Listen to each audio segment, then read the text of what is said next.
Ang basa ng ating kapalaran ngayon ay maaring tumutukoy sa iyo, o sa ibang tao, na kapareho mo na zodiac sign. Ito ay isang simpleng gabay po lamang. Tanging ang Panginoon lamang ang siyang nakakaalam sa magaganap sa ating buhay. Gawing gabay at libangan lamang. Tagalog Chinese Horoscope, September 15, 2023. Year of the Rat. Magiging mabilis ang paglipas ng oras para sa iyo ngayong araw na to.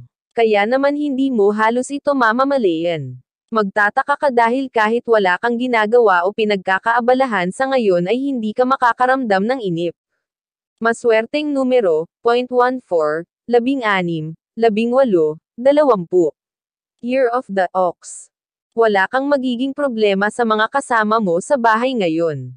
Lahat sila ay magiging masunurin sa'yo. Makikasama sila at makiki-cooperate kaya magkakaroon ka na rin ng kapanatagan. Wala sa kanila ang magpapasaway.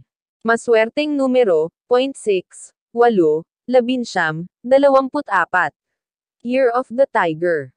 Tuloy ang problema pero tuloy pa rin ang paggawa mo ng paraan para solusyonan ito.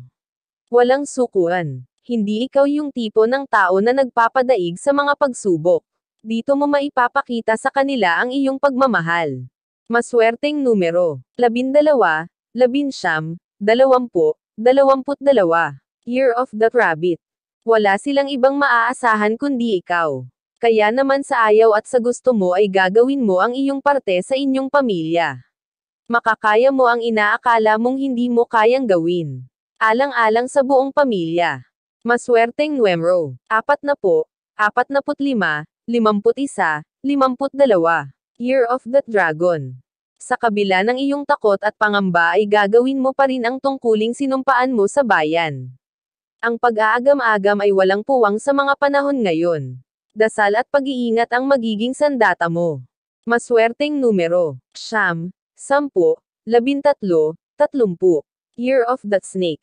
Dahil sa iyong pagiging pasaway kaya naman ang lahat ng mga mata ng miyembro ng pamilya ay nakatutok sa iyo ngayon. Hindi mo ito dapat masamain dahil para rin sa iyo at sa ikabubuti mo ang iniisip nila. Maswerteng numero, 0.17, 28, 29, 34. Year of the Horse.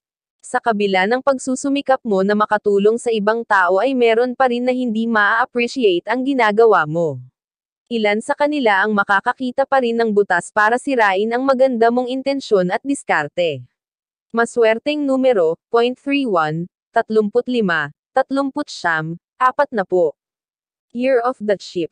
Kahit na safe na ang buo mong pamilya sa inyong tahanan ay hindi mo pa rin may aalis sa sarili na mag-alala sa mga nangyayari sa paligid.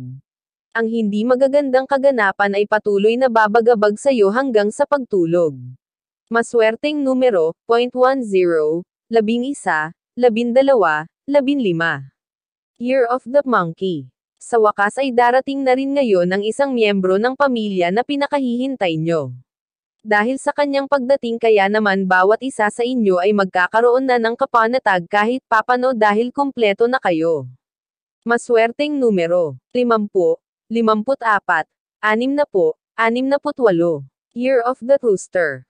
Isang kaibigan ang nakatakdang lumisan sa araw na ito. Kahit na matagal na kayong hindi nagkikita at walang komunikasyon ay makakaramdam ka pa rin ng lungkot sa kanyang pagkawala at lungkot para sa kanyang pamilyang may iwan. Maswerteng numero, 0.25, 30, 33, 34. Year of the Dog. Hindi ka makakaramdam ng pagod kahit 24/7 ka pang magtrabaho dahil gusto mo ang iyong ginagawa. Maluwag sa loob mong ihandog ang iyong serbisyo para sa mga taong higit na nangangailangan ngayon ng tulong. Maswerteng numero, 61, 62, 66, 70. Year of the Pig. Isang mensahe mula sa social media ang makakatawag ng iyong pansin at magiging dahilan para ipagpatuloy mo ang maganda mong layunin sa buhay. Ang mensaheng ito ang magbibigay ng inspirasyon sa iyo. Maswerteng numero, 29, 30, 36, 49. Iyan ang Tagalog Chinese Horoscope. September 15, 2023. Maraming salamat.